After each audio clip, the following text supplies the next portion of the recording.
Good morning, students. Standard 12th, subject physics, unit 3, magnetism and magnetic effect of electric current. Topic exercise problem. So, previous presentation la third lesson இருக்கக்கூடிய exercise problem பார்த்தோம். அதோட continuity-ஆ இப்போ part 2 பார்க்க போறோம். சரிங்களா? Okay. ப்ராப்ளத்துக்குள்ள போயிடலாம். So, fourth problem பாருங்க. A bar magnet is placed in a uniform magnetic field whose strength is 0.8 T. சரிங்களா? டெஸ்லா அப்படின்னு சொல்லி கொடுத்துருக்காங்க. அதோட if the bar magnet is oriented at an angle 30 degree with the external field experience a torque of 0.2 Newton meter. அதாவது ஒரு பார் மேக்னெட்டை என்ன பண்ணுறோம்னா ஒரு யூனிஃபார்ம் மேக்னெட்டிக் ஃபீல்டு அதாவது 0.8 டெஸ்லா இருக்கக்கூடிய மேக்னெட்டிக் ஃபீல்டில் 30 டிகிரி ஆங்கிளில் பிளேஸ் பண்ணுறோம். அப்போ அது மேலே ஒரு டார்க் எக்ஸ்பீரியன்ஸ் ஆகும். அந்த டார்க்கோட வேல்யூவை 0.2 நியூட்டன் மீட்டர் அப்படின்னு சொல்லி கொடுத்துருக்காங்க. Calculate the magnetic moment of the magnet. Magnetic moment calculate பண்ண சொல்லியிருக்காங்க. அடுத்ததா work done by the magnetic field in moving it from most stable configuration to the most unstable configuration and also compute the work done by the applied magnetic field in this case. அதாவது ஒரு bar magnet கொடுத்துருக்குறாங்க. அந்த bar மேக்னெட்டை uniform magnetic ஃபீல்டில் place பண்ணுறோம். அப்போ அது மேலே ஒரு டார்க் ஆக்ட் ஆகும். அந்த டார்க் வேல்யூ கொடுத்துட்டாங்க. என்னெல்லாம் கால்குலேட் பண்ண சொல்கிறாங்க அப்படின்னா மேக்னெட்டிக் மொமெண்ட் கால்குலேட் பண்ண சொல்கிறாங்க. சரிங்களா? அடுத்ததாக என்ன சொல்கிறாங்க அப்படின்னா இந்த மேக்னெட் எப்போ மோஸ்ட் ஸ்டேபிளாக இருக்கும், அடுத்து மோஸ்ட் அன்ஸ்டேபிளாக இருக்கும் எந்த பிளேஸில் எந்த பொசிஷனில் அப்படின்னு சொல்லிட்டு இந்த ரெண்டு பொசிஷனை எடுத்துக்கணும். இந்த ரெண்டு பொசிஷனில் அதோட பொட்டன்ஷியல் எனர்ஜியை கால்குலேட் பண்ணி அதுக்கு இடையில இருக்கக்கூடிய டிஃபரன்ஸ் அதையும் கால்குலேட் பண்ண சொல்லியிருக்காங்க. அடுத்ததாக எக்ஸ்டர்னல் மேக்னெட்டிக் ஃபீல்ட் பண்ணக்கூடிய ஒர்க் டன். சரிங்களா? இது மூணுமே கால்குலேட் பண்ணணும். இப்போ இதுக்கான டயக்ராம் பாருங்கள். ஸோ இது ஒரு யூனிஃபார்ம் மேக்னெட்டிக் ஃபீல்ட். இதான்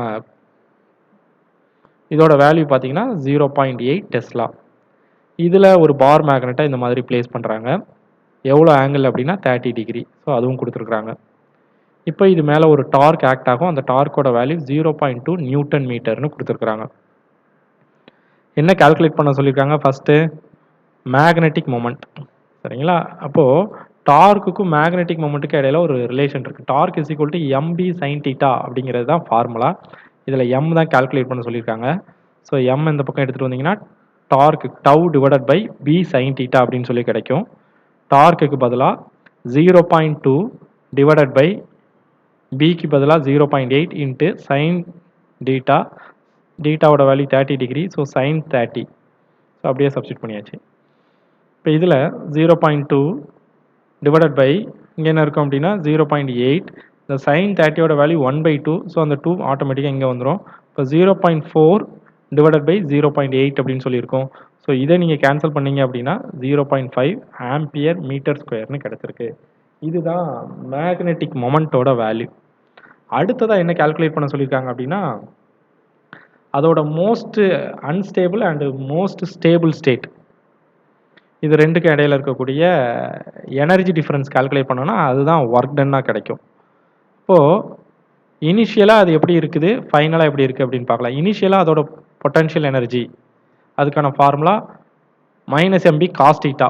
சரிங்களா? அப்போ டீட்டா அப்படின்னு சொல்லும்போது எப்போ அது அன்ஸ்டேபிளாக இருக்கும் அப்படின்னா இப்போ இதான் மேக்னெட்டிக் ஃபீல்ட். இந்த ஆங்கிள் மட்டும் கவனிச்சுக்கோங்க. இது மேக்னெட்டிக் ஃபீல்ட். இப்போ இங்கே நார்த் போல் இருக்கும். இது நார்த் போல். இங்கே சவுத் போல் இருக்குது.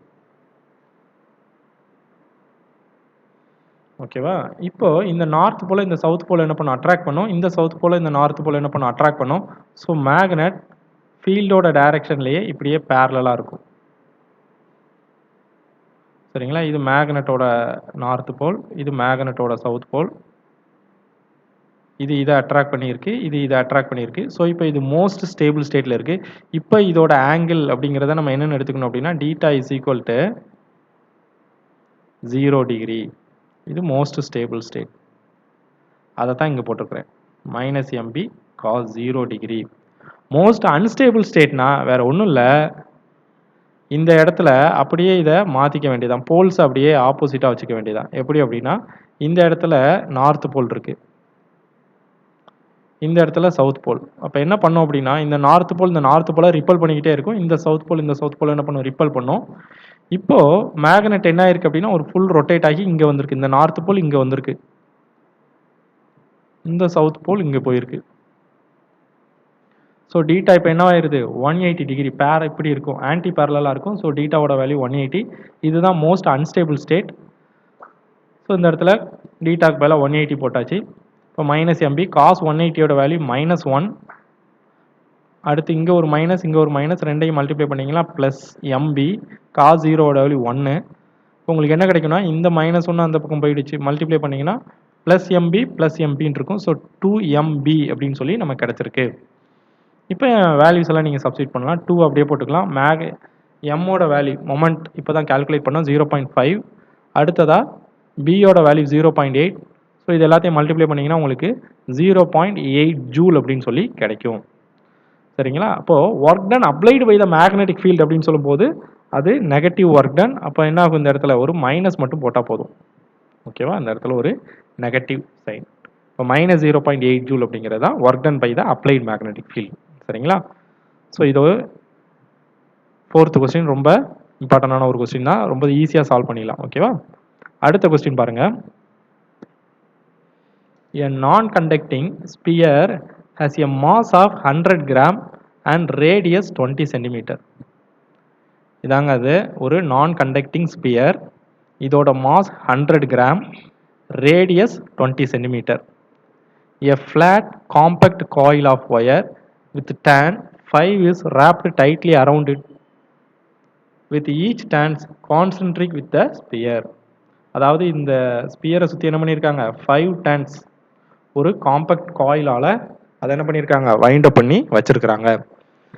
அடுத்ததாக என்ன கொடுத்துருக்காங்க அப்படின்னா this sphere is placed on incline plane.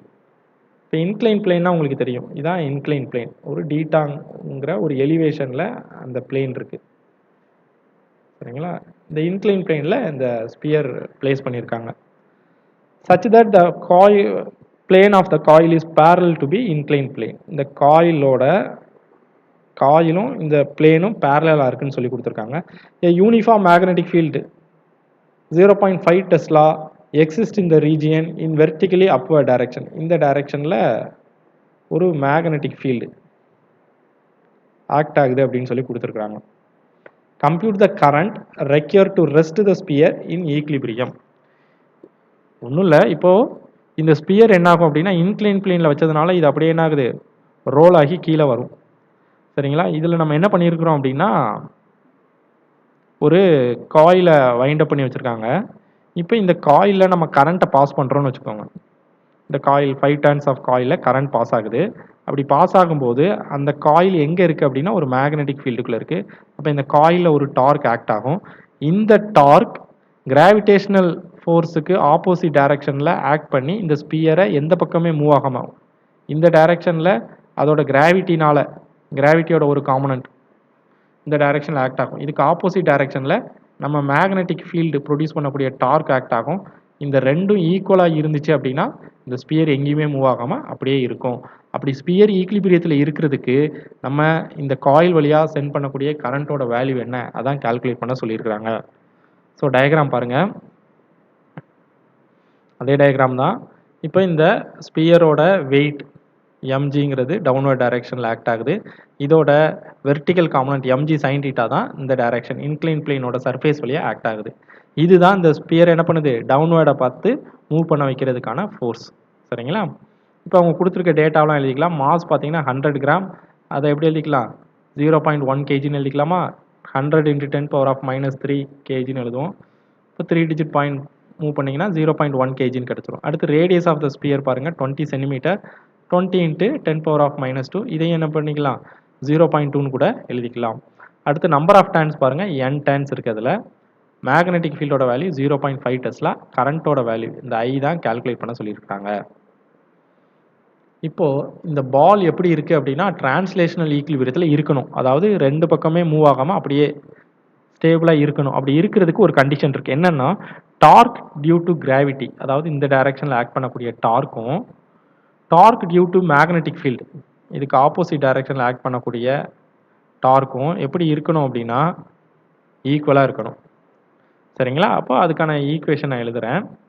Dark due to gravity, டார்க்குக்கு உங்களுக்கு ஃபார்முலா தெரியும், எஃப் ஆர் கிராஸ் எஃப்னு உங்களுக்கு தெரியும். இங்கே ஃபோர்ஸாக நான் எதை எடுத்துக்கிறேன் அப்படின்னா இந்த வேல்யூ எடுத்துக்கிறேன், எம்ஜி சைன் டீட்டா. இதுதான் ஃபோர்ஸ். அப்போ எஃப்க்கு பதிலாக எம்ஜி சைன் டீட்டா, ஆருக்கு ஆர் அப்படிங்கிறத அப்படியே சப்ஸ்டியூட் பண்ணிக்கிறேன். இஸ் ஈக்குவல் டு ஒரு magnetic field current carrying coil மேலே ப்ரொடியூஸ் பண்ணக்கூடிய டார்க்கோட வேல்யூ என்பிஐஏ சைன் டீட்டா. இந்த வேல்யூ அப்படியே எழுதிக்கிறோம்.